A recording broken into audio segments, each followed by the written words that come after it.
Welcome, survivors, seekers, and thrivers. I'm your host, Shari Lee Roberts, psychic medium, energy healer, and living proof that you can transform your pain into power. Each episode, we dive into trauma healing, developing your intuitive gifts, and reclaiming your life. Get ready for real stories, deep wisdom, and a little laughter along the way. Hello, and welcome back. Before I introduce my amazing guest, I want to say that she is in my new book, Broken to Enlightened. Now available for order on my website down below.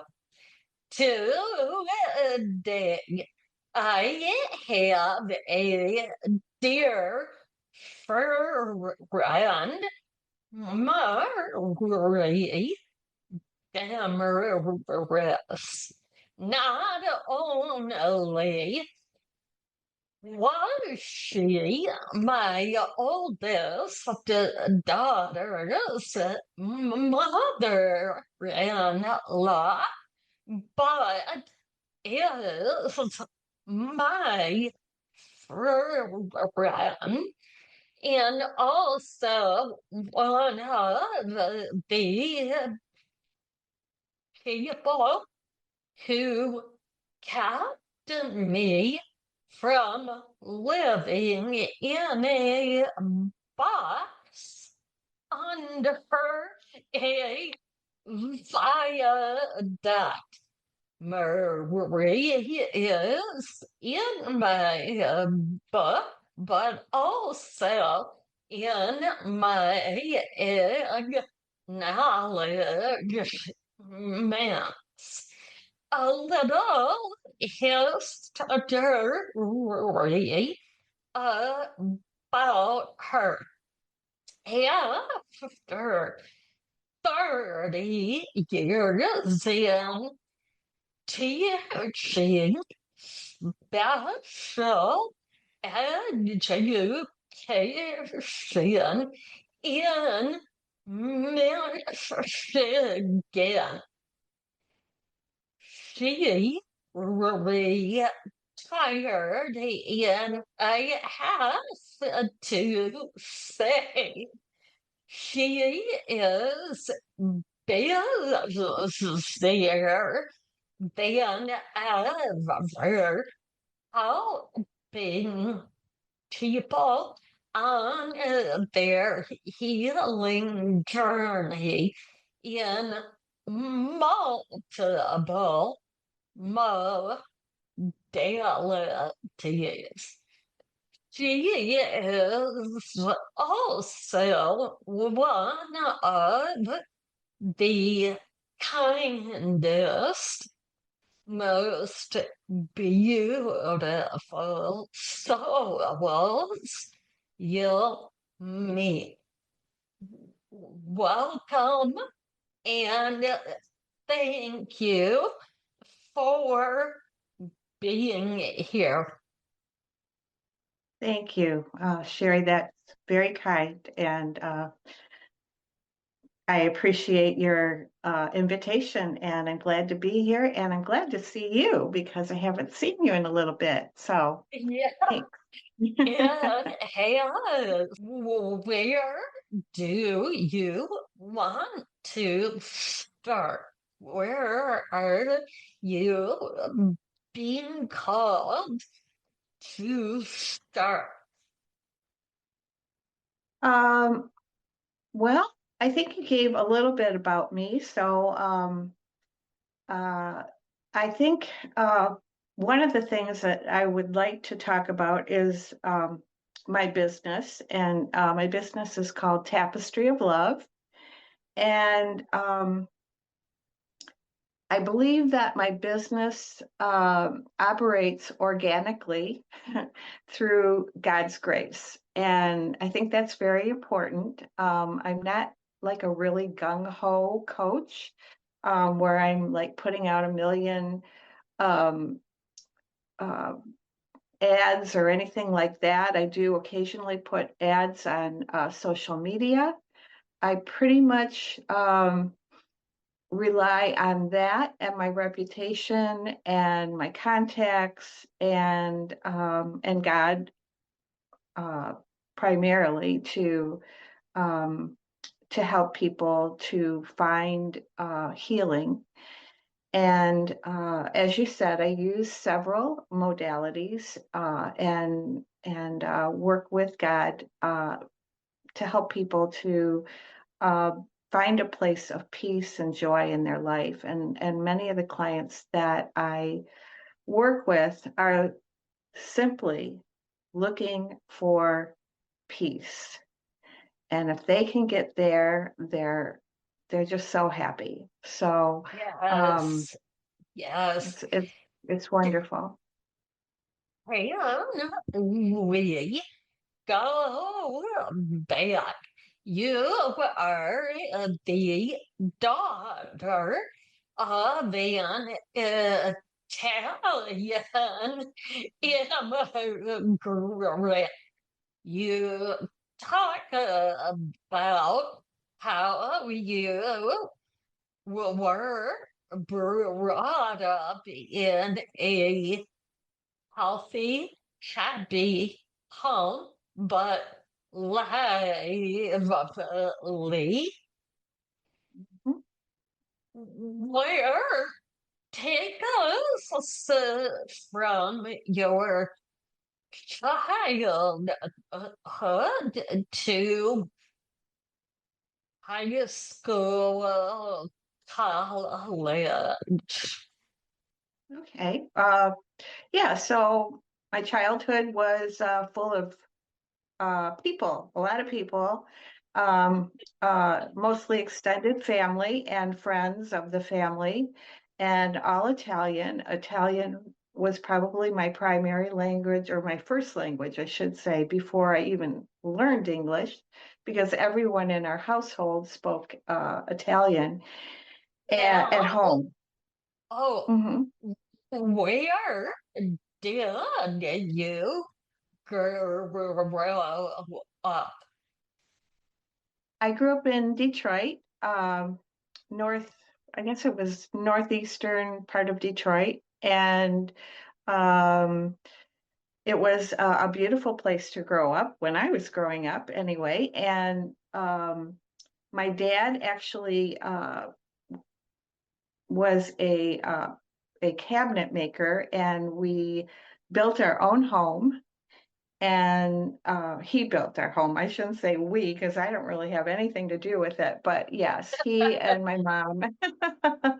And so, yeah, he did all the woodwork on the inside. And then she did, she was very good at sewing. So she did like the curtains and drapes and everything that involves sewing. So they were very proud of what they had accomplished.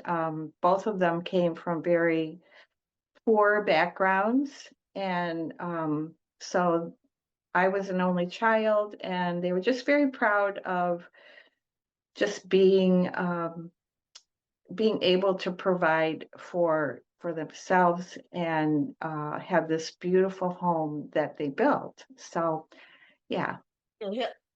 Did your mom and dad immigrated to the US? My dad did. My mom went to Italy. My mom was from the US, but her parents were Oh, from Italy. And so, wow. yeah, so my mom and her sister and her brother went on vacation to visit where where their parents were from, which was in Sicily. And they met a lot of people while they were there. My father was one of them. His cousin was another one. And then there was another woman that they met. And within a month, my dad proposed to my mom. His cousin proposed to her sister, and they had a double wedding. And then my uncle, yeah, my uncle proposed to this other Rosie, and they all got married, but they had the double wedding for my mom and her sister, and then the other wedding was separate. What year was that? That was probably 1951, I would guess. Yeah. So, Wow. yeah. Wow. Yeah. Oh, okay. And how long after were you born? Um, it was at least 6 months or 9 months. I'm sorry. I was like, okay, that's not good. Yeah, it was at least yeah, at least 9 months. I'm not sure, but it was not too far after that I was born. So yeah, about 9 months. Uh, So so you were brought up in the Italian area of Detroit.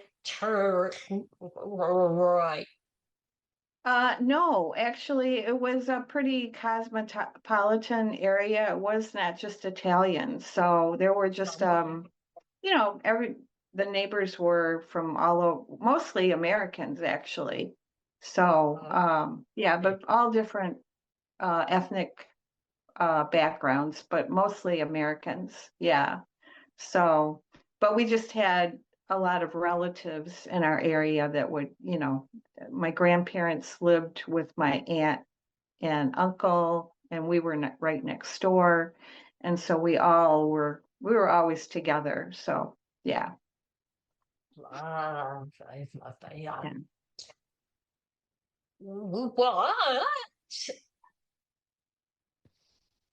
What brought you to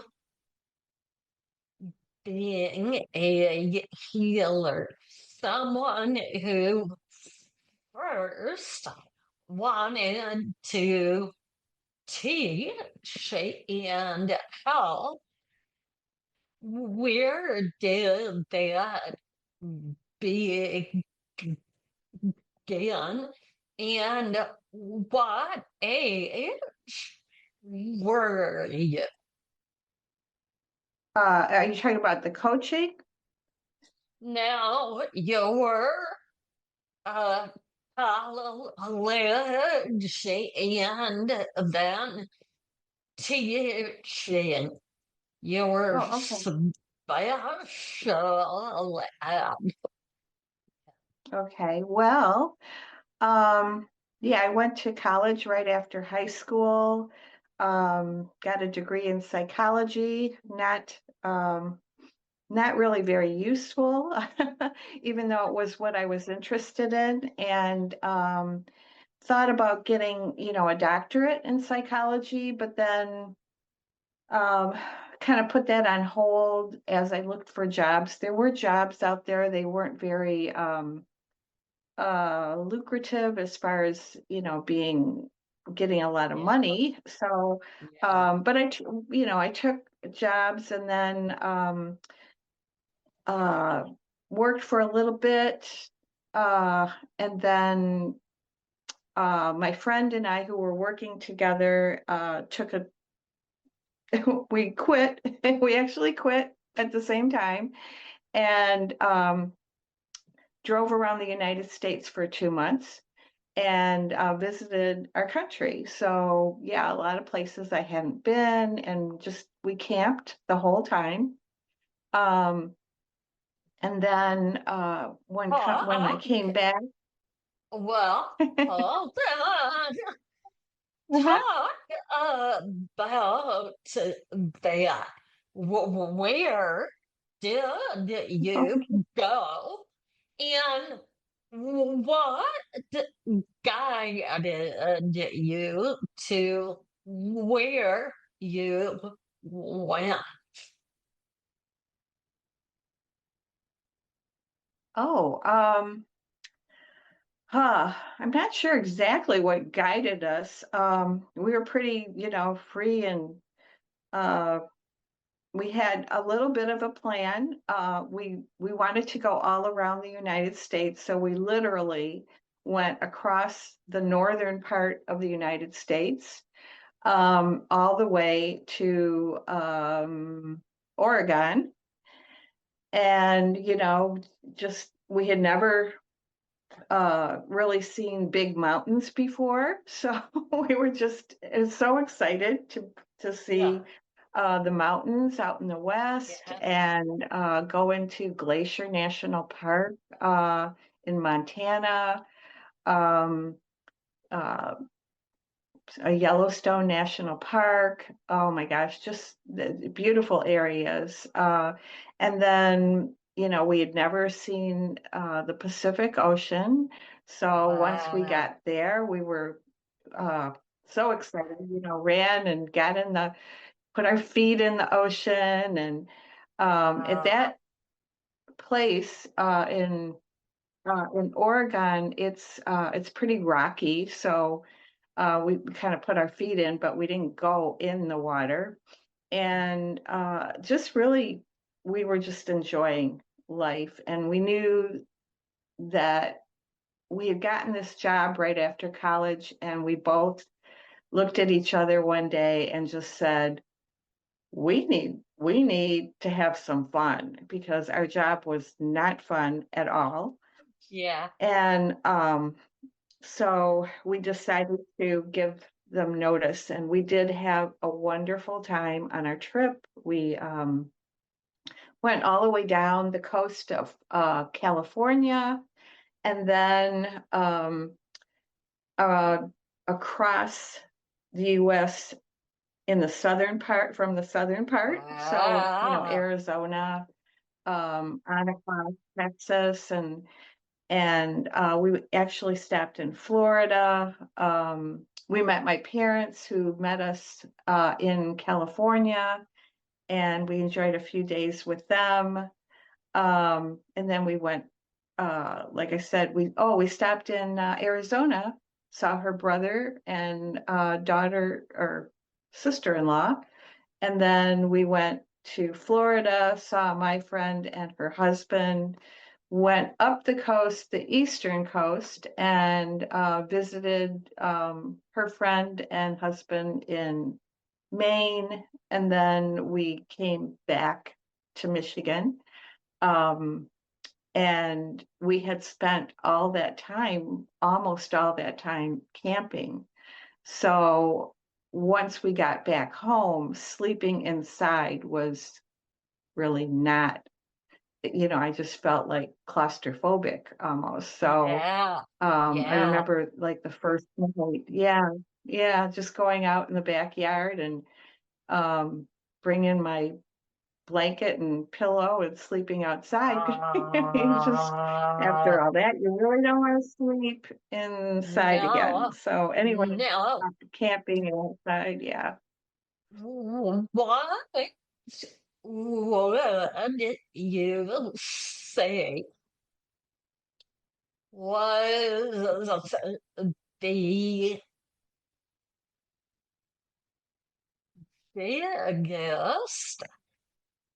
takeaway from all of that time?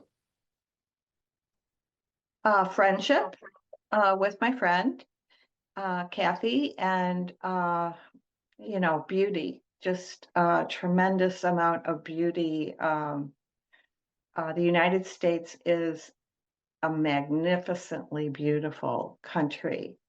And yeah, so yeah, friendship and beauty and just love of country. Yeah, and really appreciation Nice. of what we have.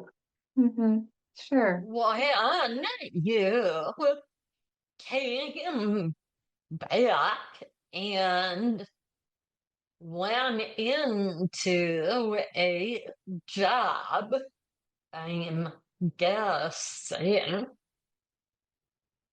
was the job in life constricting. Had you done all of that, and now you're back into mainstream living. How did that go? It went okay. I was not feeling very fulfilled as far as being able to use my the skills that I felt that I had and my own creativity and to make the amount of money that I wanted to make. And so I very quickly uh, decided that I needed more education. So that's when I went back to school to Eastern Michigan University and got my master's in special education. And that was really a feeling of accomplishment because I knew it was so much more specific as far as what I was going to do now. And I loved working with children. I had worked with children a lot in nursery schools and in the past. And so that I knew that I would like that. And I was really excited to be a teacher in a classroom. And it was really something to look forward to. It just was so much more specific than what I had done before. And so then when I graduated, I had a job right away, it's within a month or so. So So you were excited about that. Take us quickly through those 30 years of education. yeah. So my specification in or my endorsement in special ed was to teach emotionally impaired individuals and children. And so I started off in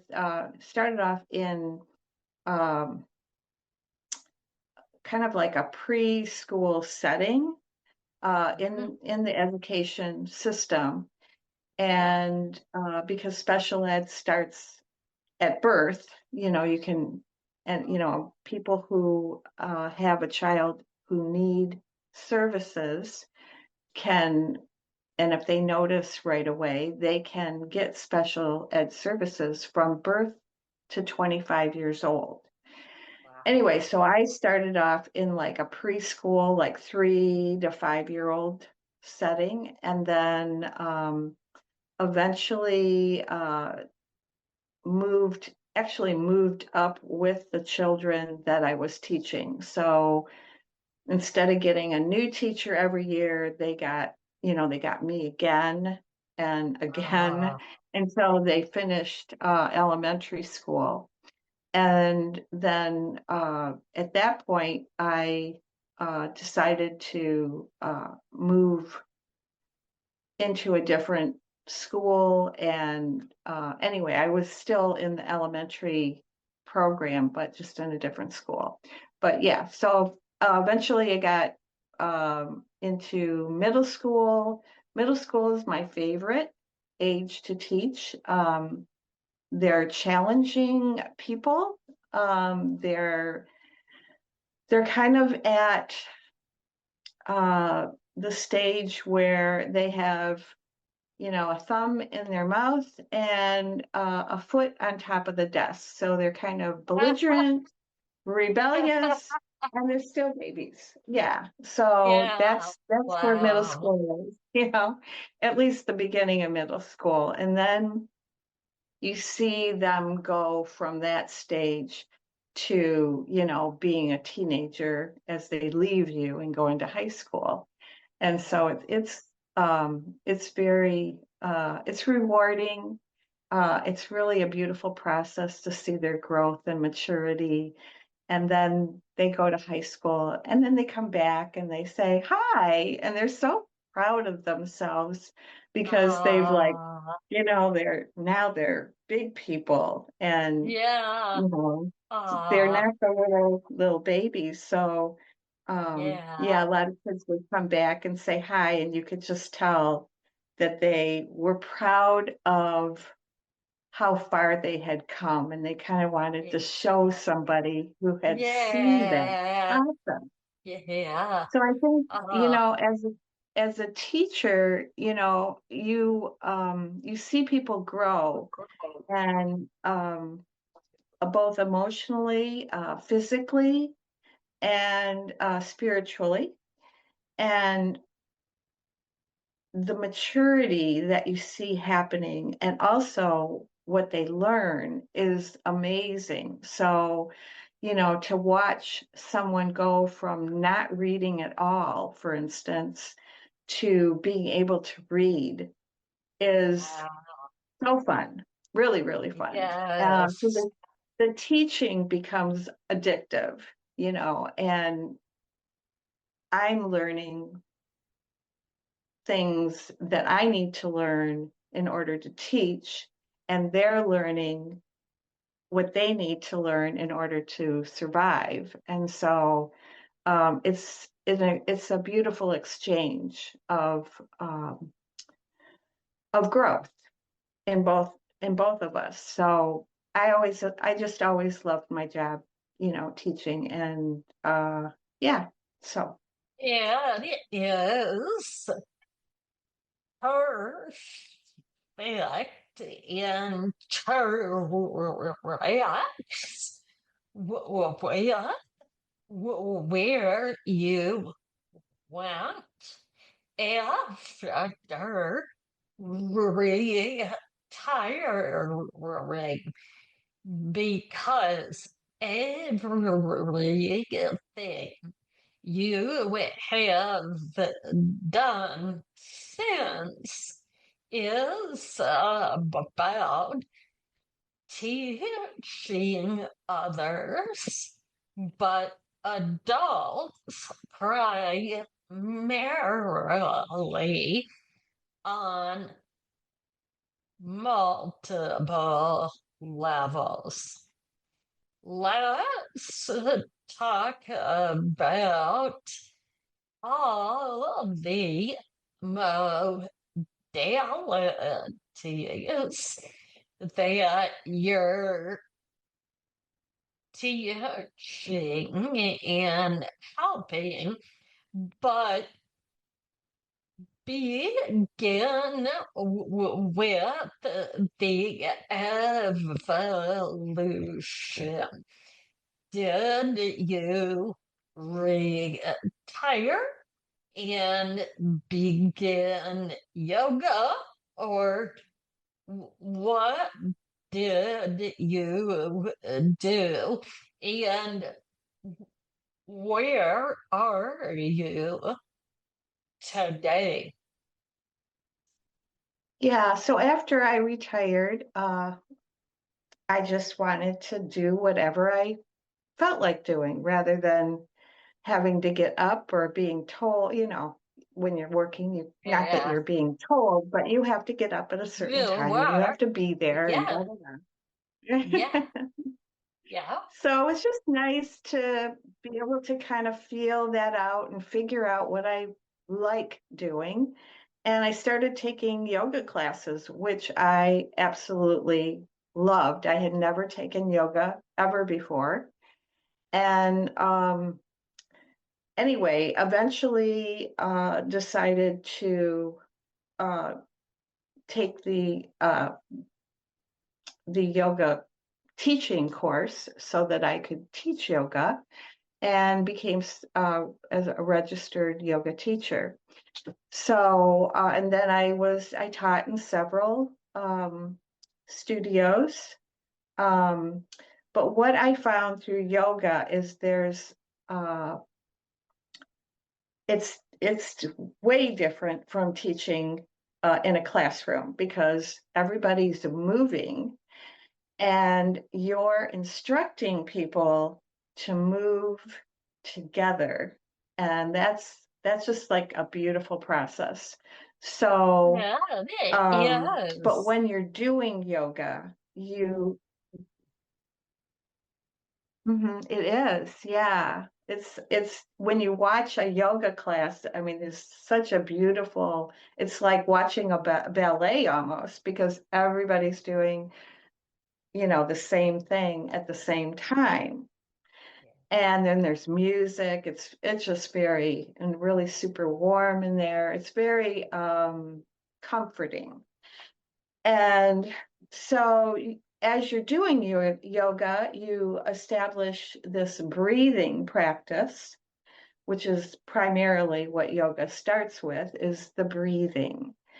And you find that kind of centers your nervous system, starts to regulate the nervous system, and gets your brain focused into your body, so that the mind and the body become one and the movement becomes one.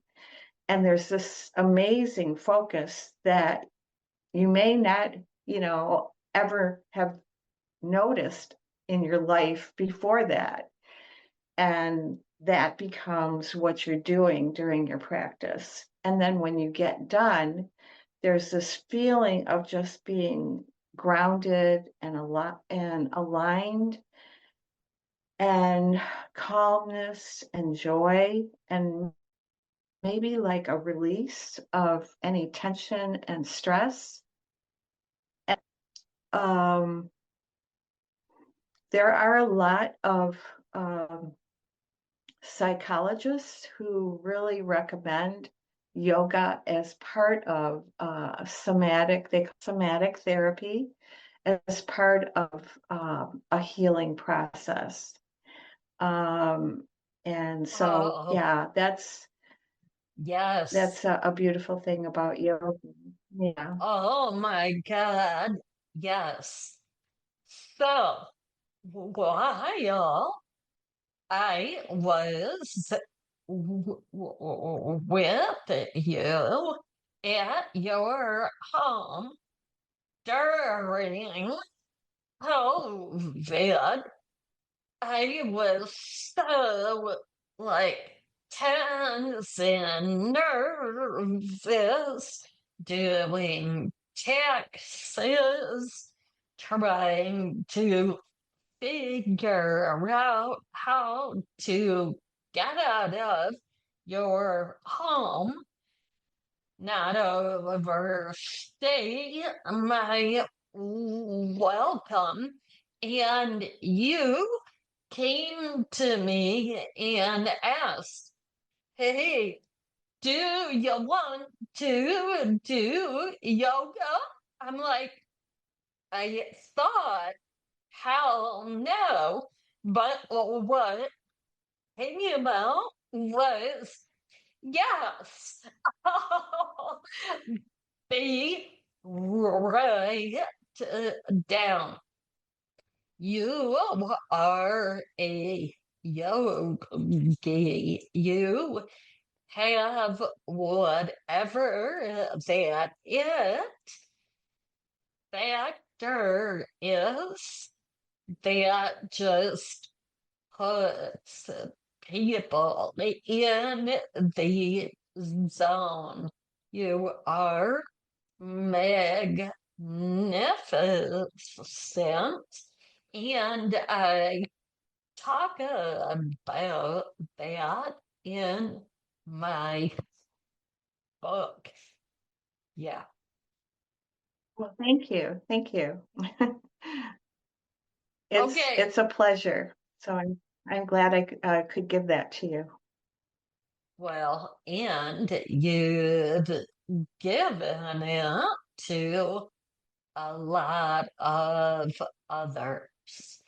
Now, take us from yoga to the other modalities.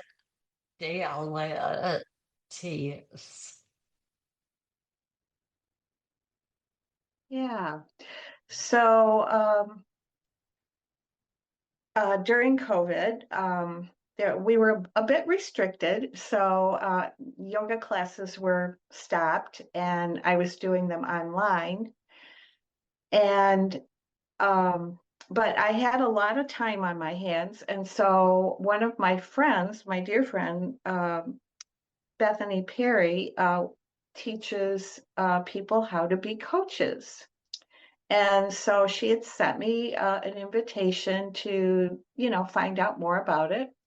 And at first I was like very reluctant. And then I thought, well, how, why am I reluctant anyway? And it just kind of kept coming back and back to my mind. And so, as you know, sometimes God brings things back to you and back to you because he's trying to give you a hint that maybe this might be something that would be beneficial. So Yeah. I eventually joined her class, and uh, it was a long process. The self was 6 months, and then there's a lot of feedbacks that you have to do, and um, just becoming certified. There's a huge test, a national test that I took and passed that, and eventually became a certified life coach. Um, my journey as a life coach has taken me into several different modalities as far as coaching is concerned. And my purpose in coaching is to help God to heal people or to be in certain situations um, that God, if he needs someone to help facilitate the healing, that I will help him. So I am not healing, God is healing. I am simply and humbly his partner. And I do it with love, um, intention, attunement, and a lot of skills because you have to be responsible. I feel I have to be responsible as a Yes. coach to learn everything Yes. I can possibly learn. Yeah, Right. so I uh, became a brain spotter, and I'm internationally certified as a brain spotter, and that is Tell a us. way. Yeah. Mhm. Tell us what that is. Okay, so brain spotting is a method of helping an individual to heal themselves. So it is a neuro experimental approach to healing the brain. So what we do is we use the eyes and we take a pointer such as this, and we have once someone comes in and talks to me about what they're experiencing, if they're stressed or anxious or stuck in a place and they want to move forward and are having difficulty, or maybe they have like a very severe trauma that they need to get through. Then we talk about that. We talk about where they feel that in their body, how extreme it is, and we kind of give it, well, we do give it a rating from 1 to 10. And then I take this and I say, okay, well, I'd like you to follow this and tell me where you feel the most intense stress.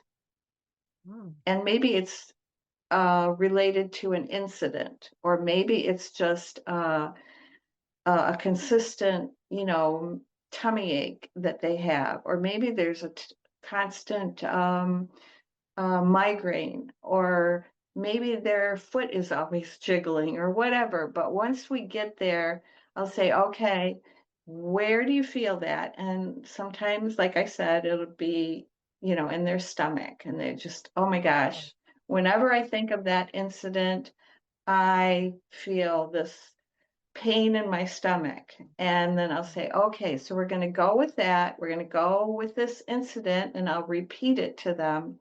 And then we follow the pointer across and we will find where that spot is. And I help them to do that by watching their eyes, and there are certain things that I'm looking for. And then once we find that, I will hold the pointer right where their spot is.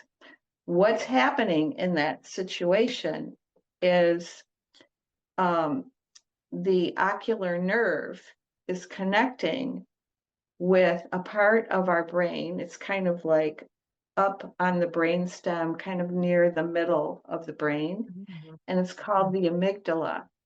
And that's the part of the brain that holds our emotions.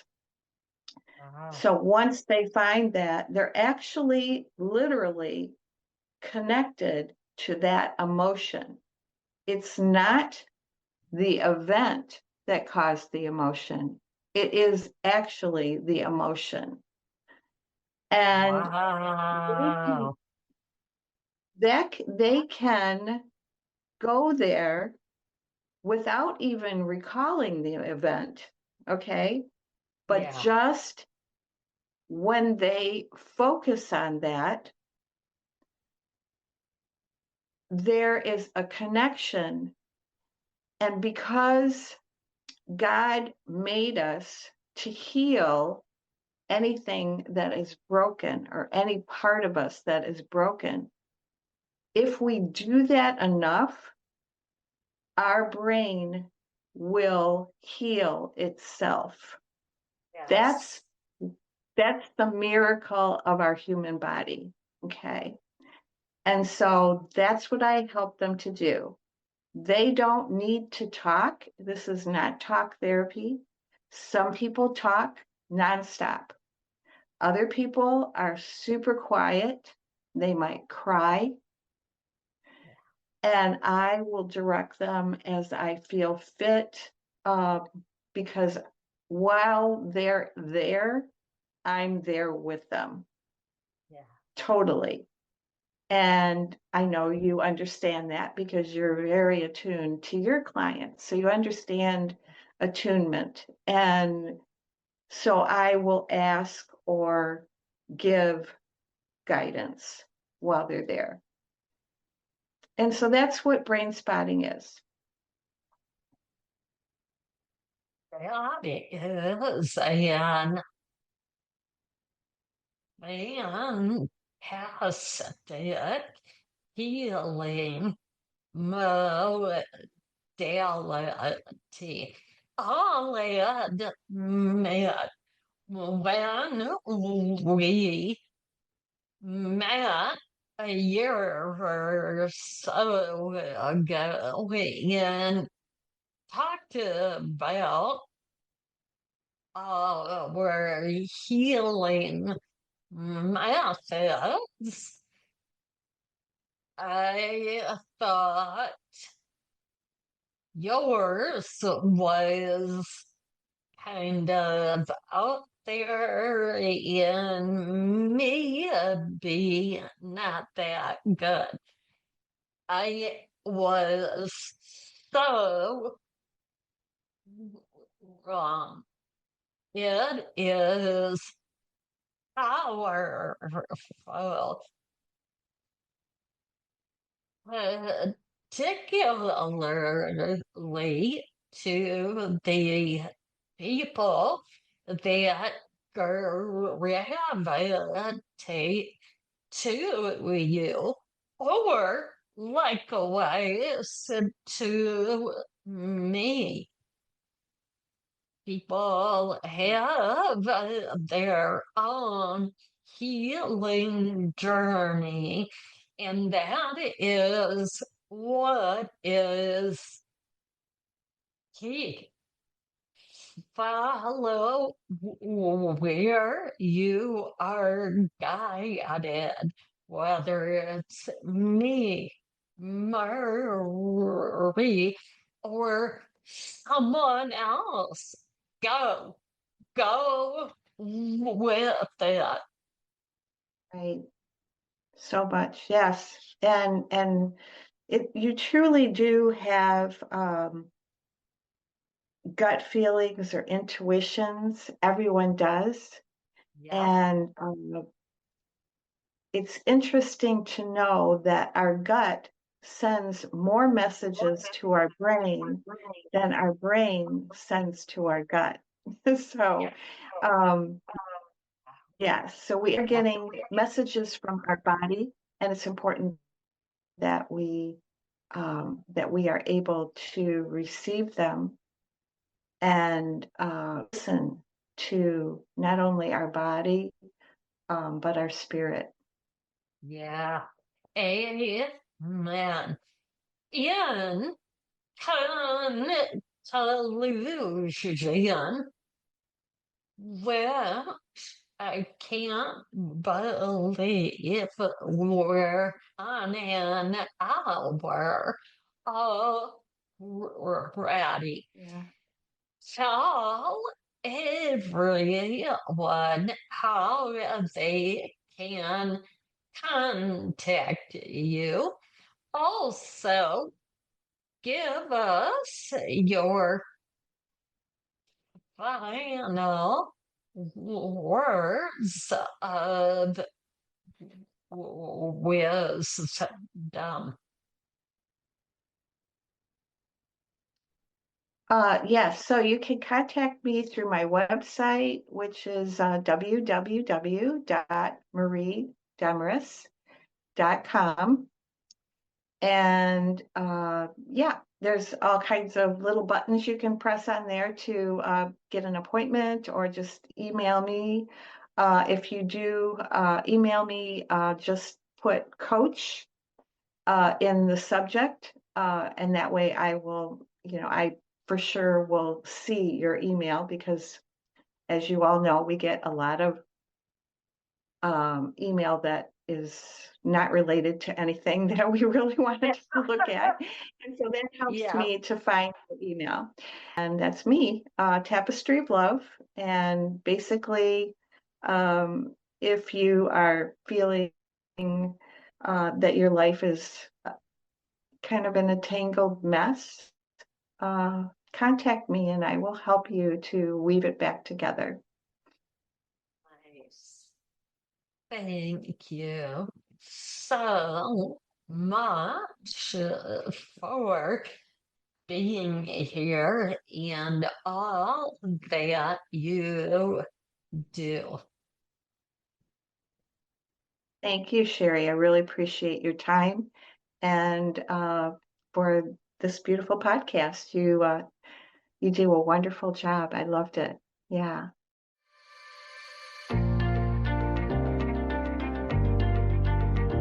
Thank you for listening. If today's conversation resonated with you and you're ready to explore your own healing journey or intuitive gifts, I'd love to work with you.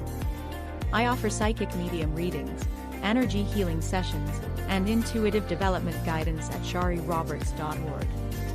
And if you're not quite ready for a session, but want to be a part of the conversation in a supportive community, join my private Facebook group. The link is in the show notes. You can also connect with me on LinkedIn, Facebook, and Instagram. This is Shari Lee Roberts.